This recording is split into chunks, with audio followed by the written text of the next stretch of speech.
Claire would watch on in horror as Shuichi turned back to the Howling Commandos, his body undergoing the transformation in a record pace as he got down on all fours in a feral state before lunging at the group.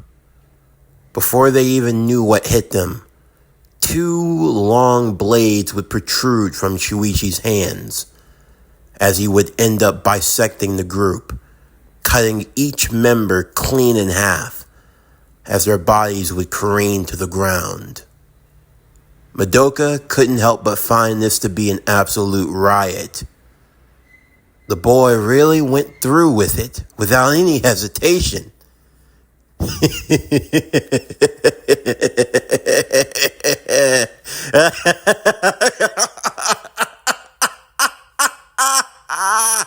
Oh man, you really did it. You did it, boy. You killed them without even blinking. You are one stone cold bastard. Okay, now we're halfway there. Sayaka and the members of her group couldn't believe what they were seeing. They didn't think Shuichi would be capable of doing something like that. They then watched as he turned and set their eyes upon him, as he raised his arms, ready to launch his next strike. For Sayaka, the only thing she could hope was that her power would work, the power that she had bound to both Shuichi and Claire. They couldn't do anything against her, anything that would jeopardize the group. It should take his life. But for some reason, it didn't seem to be taking effect. And Claire picked up on that, as well as this new power that Shuichi had. Immediately, Shuichi would set his sights on Madoka.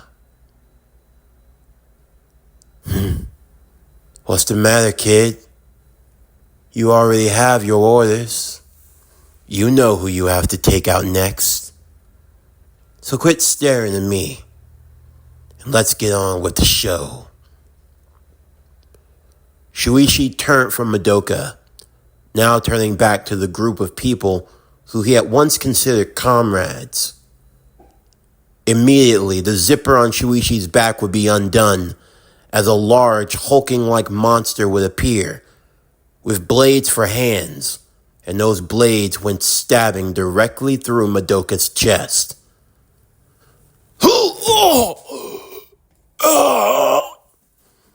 I'm sorry about this, the large monstrosity of a monster would say. I don't consider this to be an honorable kill, but then again, I don't consider you to be much of an honorable man.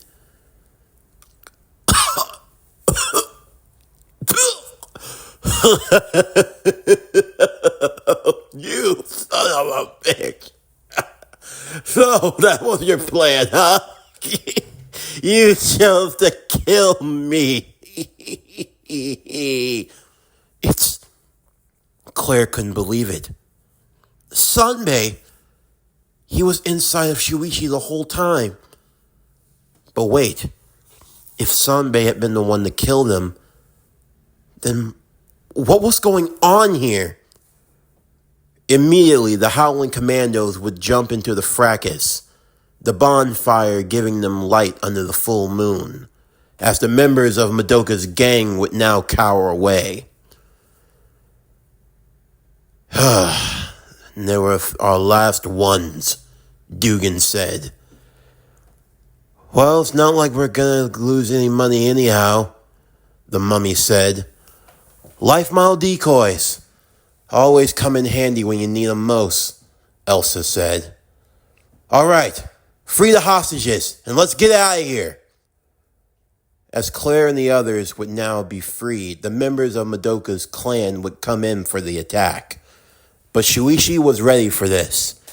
Claire would immediately take her place inside of him, the two of them joining the fight as one, along with the other members of Sayaka's group. Not sure of what to think at this moment, but to be honest, they were just grateful for the help. Where's Ikuchi? Sayaka would say. He's not going to be joining us, Shuichi told them. He's a traitor. He was working with Madoka. He was going to try to have you all killed. Well, us specifically. But now's not the time to worry about that. Now's the time to fight.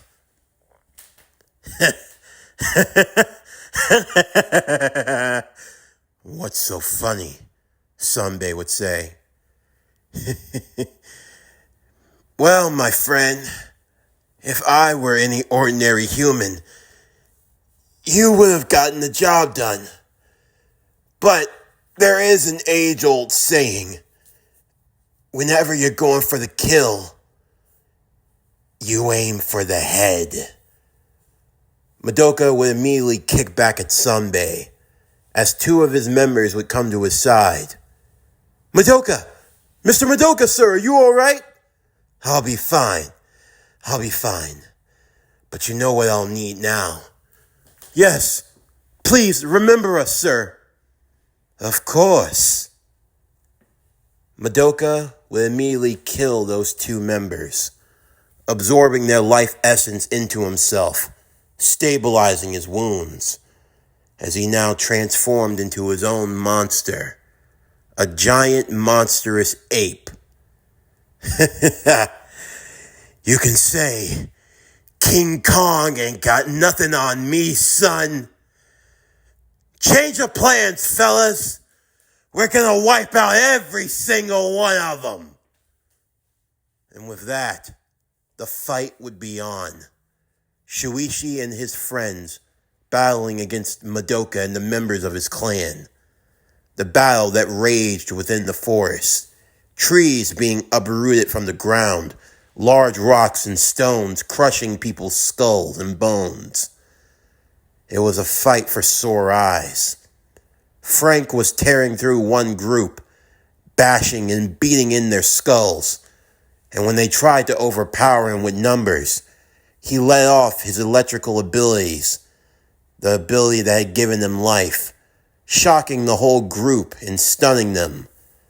As for the mummy, he would use a more tactical approach, his bindings wrapping around individuals, hanging them from trees and snapping their necks, as Elsa and Dugan stood back to back, with guns in hand, blazing through the various enemies. As for Sanbei, he was fighting against Madoka himself, and Madoka was actually giving him trouble.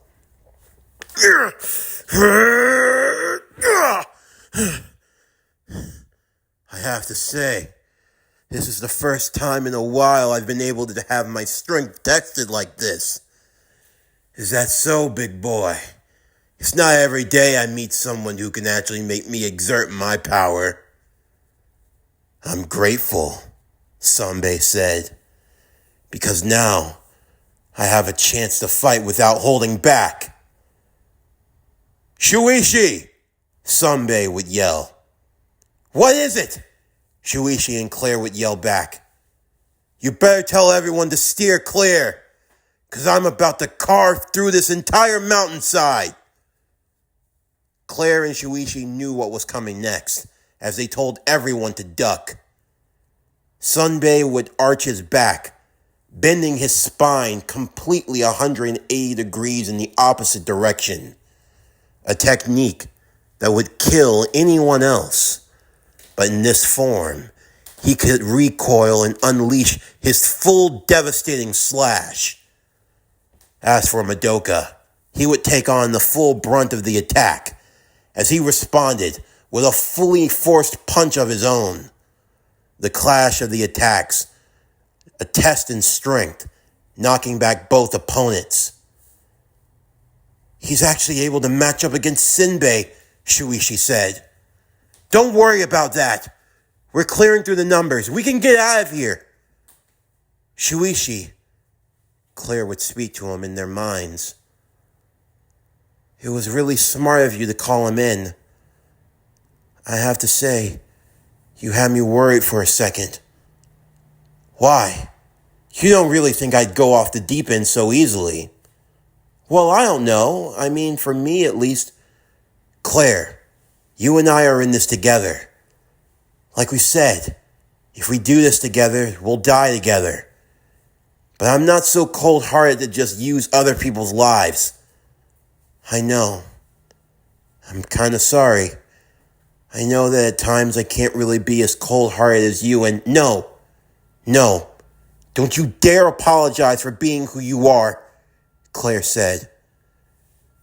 Being who you are, it's one of the many things I've come to admire about you, Shu. I never want you to change. I don't care how much of a monster you become. In the end, you still have the heart of a human. That's what beats inside of you, inside of us. I won't allow them to change you, to change who you are. And if you become a monster, then we become a monster together. Shuichi would now turn, both he and Claire, their souls now starting to resonate as their bodies were now starting to work in unison. The overall strength and output of their power was now starting to grow tenfold, and under the light of the full moon, Shuichi's body began to change, with Claire inside. Everyone could see that Shuichi was turning from his regular, monstrous mascot-like state into a slender, much more humanoid form, but monster all the same. As Madoka got back to his feet, he saw this change for himself. Well.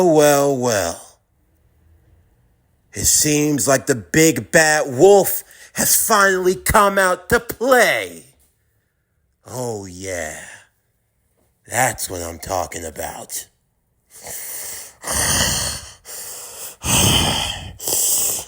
You die. If you think you can do it, give it your best shot. Immediately, the werewolf with speed blitzed across the battlefield towards Madoka, launching a spear right into the monstrous ape-like beast. The combined power of Shuichi and Claire, now in this werewolf form, would be at full throttle as they speared Madoka through a multitude of trees. By the time they had finally stopped, they had cleared almost 100 feet from the rest of the fight. As they got back up, Madoka would grab them by the face, lifting them up and slamming them into the ground repeatedly.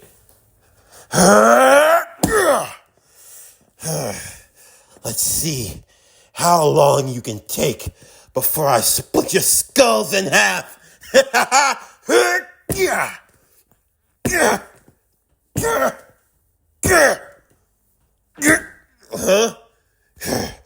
My turn. You smug bastards. Madoka found himself being thrown like a rag doll by the werewolf, who was now matching his power. Madoka had to go at full strength. He thought that up until now there was no one that could challenge him. But then he remembered. Strength in numbers. Madoka would call to any who would listen to him. And a legion of monsters would begin to form around Shuichi. It looks like the boss needs some help, fellas. Let's tear him apart! The monsters would begin to swarm around the werewolf, forming into a large dog pile, being buried underneath. They attempted to rip the werewolf to shreds, to rip his arms and legs from his body, to tear him piece from piece, limb from limb. But their power wasn't enough. And even for Madoka, a tinge of fear began to wash over him. Because no matter what he threw, the werewolf kept coming back for more. You can't be serious. How? There's no way you're that powerful. You're just two snot-nosed brats. I'm a grown-ass man, damn it.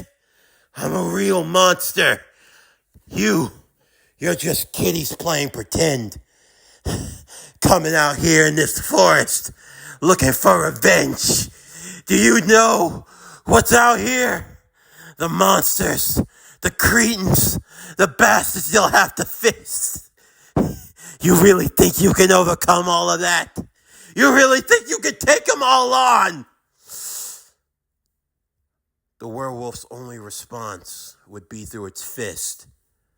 As Madoka was beaten, the fist of the werewolf clashing into his face over and over. Let's do this, motherfuckers! You think you can stop me?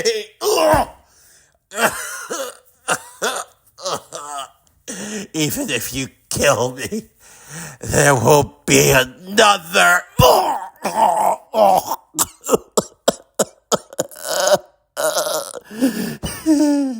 I live forever.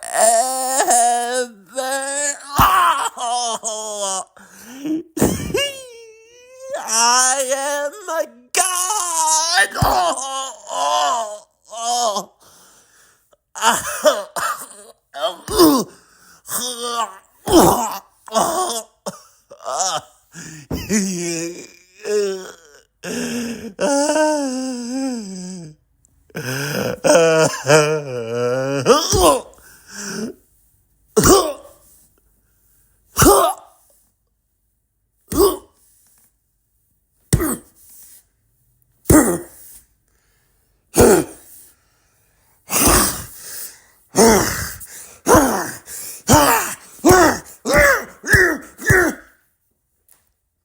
The fist would continue to reign.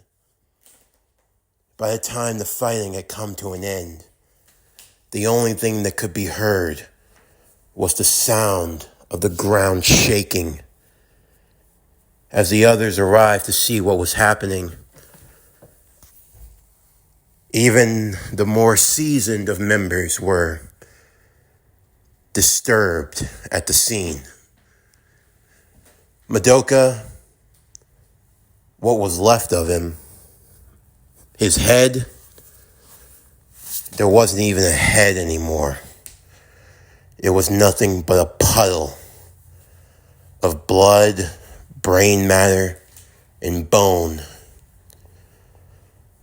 As the werewolf looked up to the group, the eyes of bloodlust. The mummy would immediately rap and attempt to hold them down, everyone working at this point. Even Sinbei was doing his best to keep Claire and Shuichi under control. It's over now. You can stop.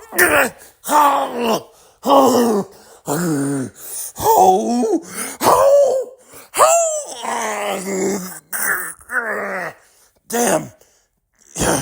He really can't control himself like this. He's truly a beast, Dugan would say. Yeah, but we have to stop them.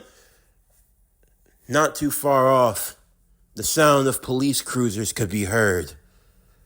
The group would have to descend deeper into the forest, eventually managing to muzzle the werewolf, until finally, after using a hell of a lot of tranquilizers, Shuichi and Claire would finally calm down. By the time daybreak had finally come, everyone who had stayed up throughout the night, they had finally taken their rest. Shuichi and Claire would wake up beside each other, with little recollection of what happened after the fight had gotten out of control. As everyone would come to, Elsa would take charge in the situation.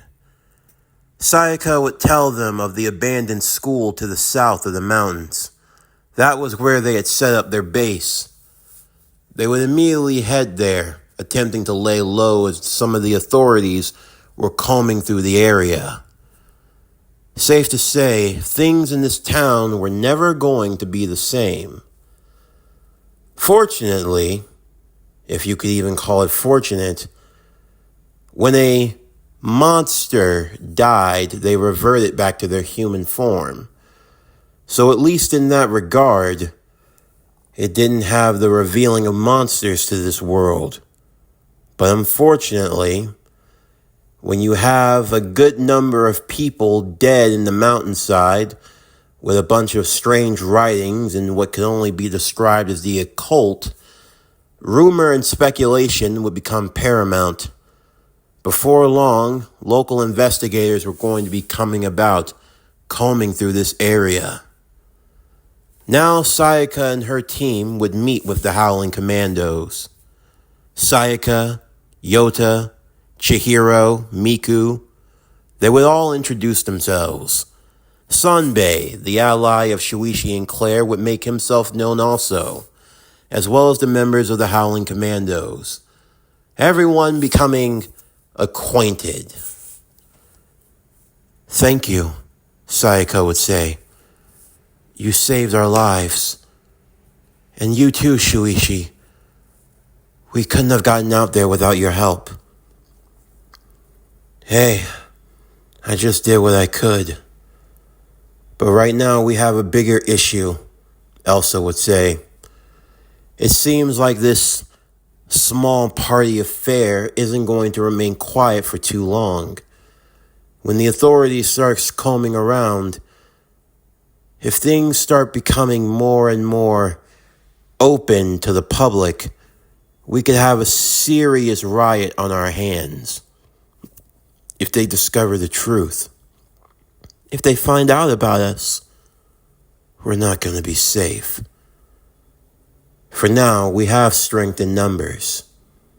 Commandos, I think we should make this our base for now. If that's all right with you," Elsa would ask. "Sure, no problem. You kids, you've all been through so much. I wish I could tell you to just go home and pretend like none of this happened, but it's obvious that from the situation at hand, that's never going to be. You've all changed in one way or another. And until this situation is resolved, right now, this is where you need to be." "What exactly are you suggesting?" Dugan would ask. "They need someone to look after them." "What? You're talking about taking them in?" "I mean, why not? We're monsters and they're monster-ish. In the end, they need someone to look after them. I mean, what are their friends and family going to be able to do for them in the grand scheme of things, Dugan?" "Claire," Shuichi would ask. "Are you okay?" "Yeah. It's just so much has happened, Shu. If we keep going, what do you think we'll find?" Shuichi would take hold of Claire's hand. "We'll find the truth. That's what's most important. For you and for me." "All right then. I'm not trying to be the boss, but it's obvious that you all need some serious training before we go any further with this. We have a brief rundown of the situation. There are 100 coins, and once they're all found, whoever brings the alien the final coin gets the ultimate wish, right?" Everyone would nod.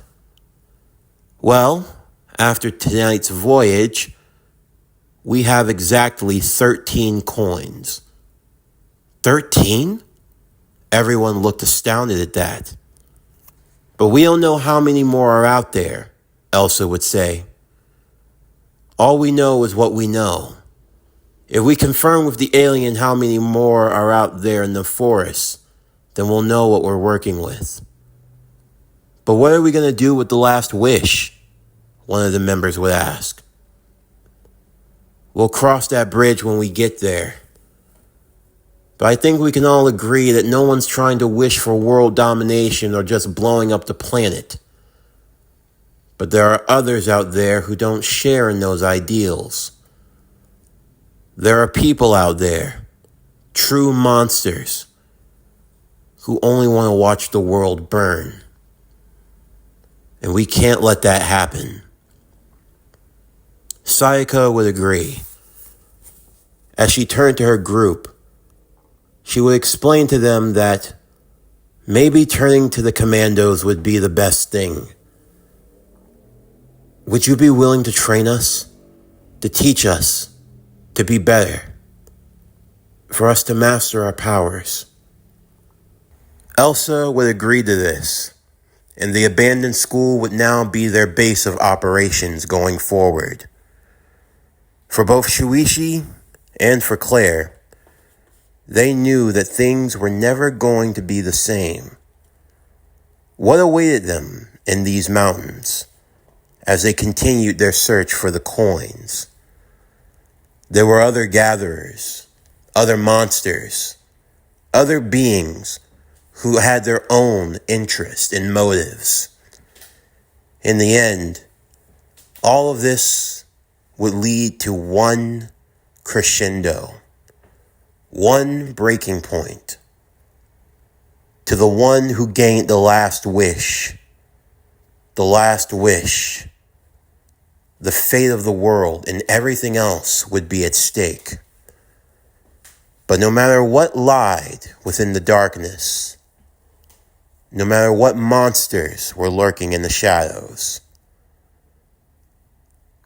they were nothing compared to the beast that howled within them. For Shuichi and for Claire, this was a journey that they had started together, and it would be one that they would finish together. In the meantime, to the west of the mountainside, Elaine and her group would watch as the police would leave the scene, looking to move forward in their investigation. Adults, Subaru would say, always picking around, acting like they know everything. Geesh, you really gotta stick up your ass when it comes to adults, Hanabi said. You got a problem with me, bitch? Will you both shut up? It's early in the morning. I see you all are rather spry, an older woman said. Lady Verussa. How are things going, Elaine? Verussa Bloodstone would ask. The police are investigating the crime scene now. It seemed like Madoka's group had been wiped out. That is an interesting development. Madoka was a powerful, enigmatic creature. I knew that we would have to clash with his group at some point, but I didn't think someone would destroy him so thoroughly. But who could have done this? I can tell you who was involved. My daughter. Your daughter? Yes. You'll meet her eventually. Her name is Elsa. Elsa Bloodstone. We don't see eye to eye on many things, and she was the reason I was locked away in a holding cell.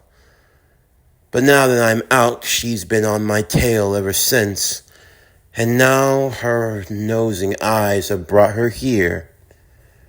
So great, we have another wizard to deal with then, Naruto would say. No, Naruto, my boy, not a wizard, but someone who's very adept at hunting monsters. So what do we do now? Elena would say. If your daughter is chasing after you, that's going to compromise the entire group. What do we do if she... Patience, Elena, patience. I believe we need to fall back for now. We need time to prepare for the one that waits in the north. Kaito, the immortal being who guards the ship. He will be a fearsome opponent. So much so, I've had to call on some help. Thankfully, I've lived long enough to have friends that owe me a favor. In that very moment, the rustling of bushes could be heard as a young man wearing glasses would make himself known. Hi, my name's Michael. It's so nice to meet you all. I didn't mean to... Who the hell are you? Naito would say, his bloodlust being felt by the whole group as he grabbed the boy by the scruff of his neck. Naito, let him down, Elena would say. No, we don't know who the hell he is. Speak up or else. Wait, please, I wouldn't do that if I were you, Verusa would say. But before Naito even had a chance, he was the one lifted off the ground, as the boy would instantly change in his appearance.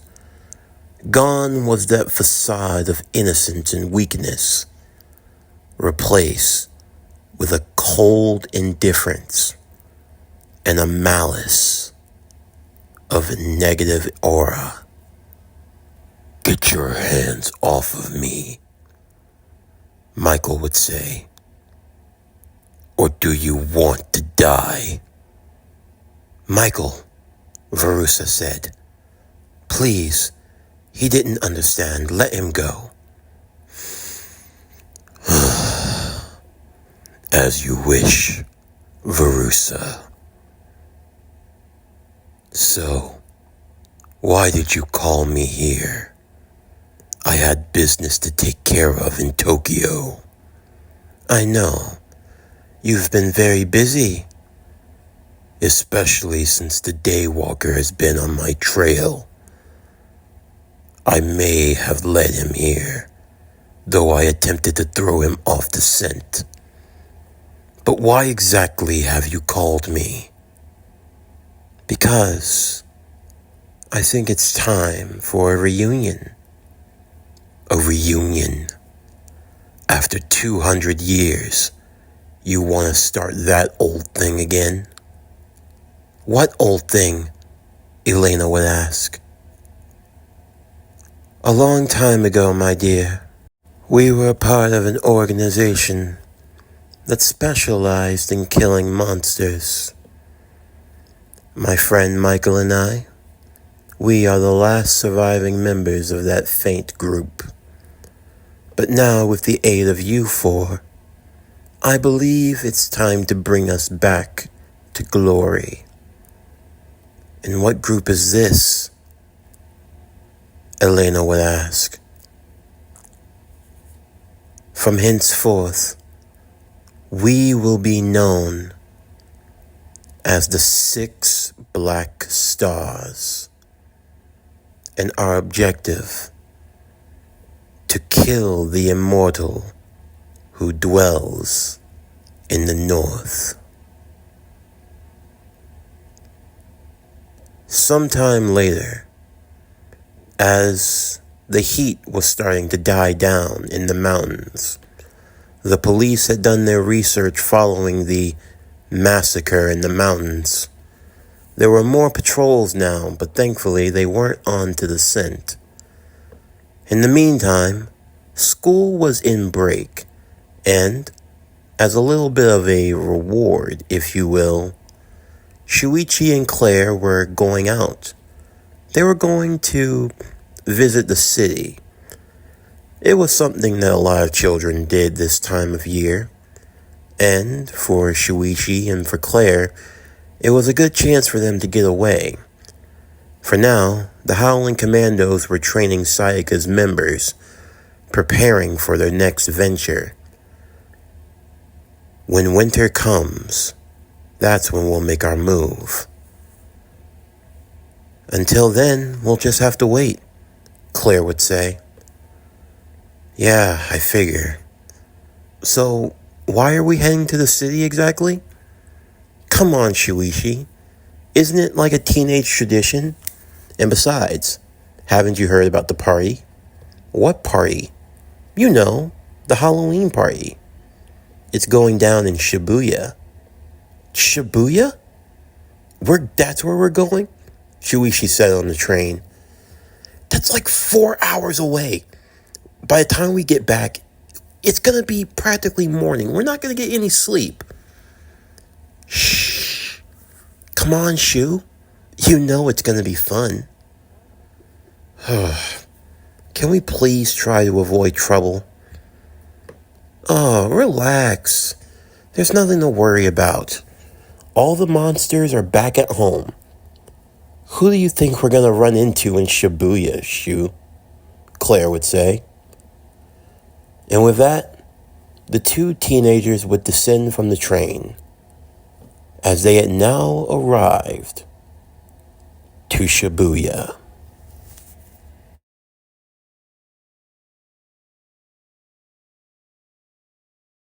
This concludes Gleipnir, Legion of Monsters, where Shuichi was the werewolf.